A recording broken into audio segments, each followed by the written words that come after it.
बड़ी खबर आ रही है सर, इजराइल और ईरान जंग के बीच ये बड़ी खबर है। खामनेई समेत परिवार बंकर में छिपा, ये खबर आ रही है। खामनेई अपने परिवार के साथ बंकर में छिप गए हैं। इजराइल लगातार ताबड़तोड़ हमले कर रहा है ईरान पर, और इन हमलों के बीच बड़ी खबर यह है कि अयातुल्लाह खामनेई अपने परिवार के साथ वो बंकर में छिप गए हैं। हालांकि ईरान की तरफ से 200 से ज्यादा बैलिस्टिक मिसाइलें भी इजराइल की तरफ दागी गई हैं, जिनमें से कुछ मिसाइलों को आयरन डोम ने इंटरसेप्ट किया, लेकिन कुछ मिसाइलें इजराइल में गिरी हैं। और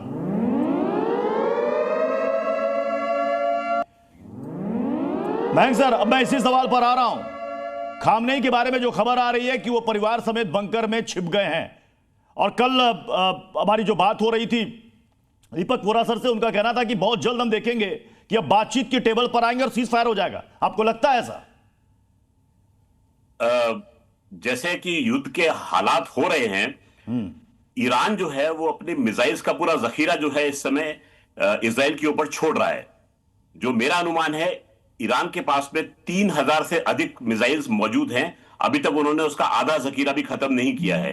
तो ये मान के चलिए कि अगले 2.5 दिन में या 3 दिन में ये जखीरा खत्म होगा। उसके बाद में जो Iran backed non state actors हैं, हमास, हुतीज और हिजबुल्लाह, ये एक्शन में आएंगे, जहां तक मेरा अनुमान है।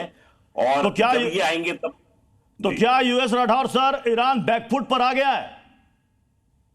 ईरान को पता है कि ये लूजिंग गेम वो खेल रहे हैं, और बीच बीच में उन्होंने कहा है कि अगर इजराइल लड़ाई वॉर बंद करता है, इजराइल हमले बंद करता है, तो हम नेगोशिएटिंग टेबल पर आने को तैयार हैं। ये एक्चुअली युद्ध का एक त्रिकोण है प्रत्युष। एक तरफ अमेरिका है जो ईरान से बात कर रहा है न्यूक्लियर डील की, एक तरफ इजराइल है जो ईरान को अपना बहुत बड़ा दुश्मन मानता है, वैसे वर्षा ईरान भी इजराइल को अपना मानता है। एक बड़ी खबर आ रही है दर्शकों को, हम ये बड़ी खबर बता दें, इजराइल पर ईरान ने बड़ा पलटवार किया है। 100 से ज्यादा मिसाइलों से यहां हमला किया गया।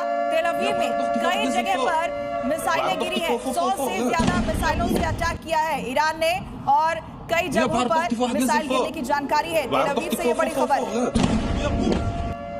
ईरान की तरफ से लगातार मिसाइलों का इस्तेमाल किया जा रहा है, और अब तक जो खबर सामने आई है, लगभग 100 से ज्यादा मिसाइलों से अटैक कर चुका है ईरान।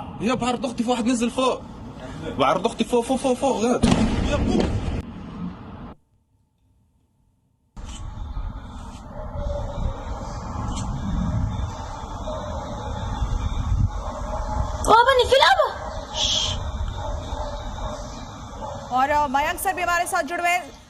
सर, आपसे ये समझना चाहेंगे कि इजराइल ने ईरान के आम नागरिकों के लिए भी चेतावनी जारी की थी। सीधे सीधे ये कहा था कि जो सैन्य ठिकाने हैं, जो महत्वपूर्ण जगह हैं, उन्हें खाली कर दिया जाए। इजराइल किस तरह की तैयारी कर रहा है, क्योंकि ईरान बार बार इजराइल के ऊपर पलटवार भी कर रहा है, इस बीच हम देख रहे हैं। देखिए, इजराइल ने जब पहली बार वार किया था तो उसने पिन पॉइंट टारगेट एंगेज किए थे। उसने इनके जितने भी IRGC के जनरल थे, लीडर्स थे, उनको टेक डाउन किया, और साथ में इनके न्यूक्लियर साइंटिस्ट थे, इनको खत्म किया। बड़े पिन पॉइंट टारगेट थे। इसमें सिविलियन कोलैटरल डैमेज जो था बिल्कुल भी नहीं हुआ था।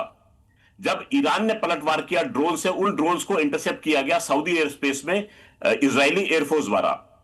इजराइल ने जब इनके एयर डिफेंस सिस्टम को नेस्तनाबूद किया था सदर्न ईरान में, और फिर इनके ऊपर जब अटैक किया था, इनके नातांज, इनकी न्यूक्लियर फैसिलिटी है, उसको सबसे पहले टेक डाउन करने की कोशिश इजराइल ने की थी। नातांज में क्या करते हैं, ये यूरेनियम का परिष्करण होता है। हमको पता लगा था, यानी कि IAEA को पता लगा था कि 60% से अधिक प्योरिटी वाला यूरेनियम जो है ये वहां पर तैयार कर रहे हैं, जिसकी की वेपन ग्रेड यूरेनियम में जिसका इस्तेमाल किया जाता है। इसकी नजर जो थी पूरी दुनिया की इस पर थी, वो एक फ्लैश पॉइंट बना है इस युद्ध का। और नातांज के ऊपर लगातार बारंबार जो है वो इजराइल ने अटैक किया। ईरान ने जो पलटवार किया, उससे क्या होता है कि सिविलियंस का नुकसान होता है इजराइल में। अब इजराइल जो है वो एक रुख लेके चल रहा है कि हम एंगेज करेंगे, तो लेकिन यूएस राठौर सर, सबसे बड़ा सवाल यह है कि भले ये बयान ईरान की तरफ से आया हो, लेकिन इस जंग में पाकिस्तान की एंट्री करा दी गई है। क्या पाकिस्तान आकर इसे खुले तौर पर बोलेगा या खंडन करेगा? यह सबको पता है कि ईरान अगर परमाणु हथियार बना रहा है, टेस्ट कर रहा है, तो ये तकनीक कहां से गई है, ये दुनिया को पता है। देखिए प्रत्युष, अगर पाकिस्तान इजराइल के ऊपर हमला करता है तो मैं तो बता रहा हूं, मैं आपको पार्टी दूंगा। वो बहुत खुशी की बात है हमारे लिए।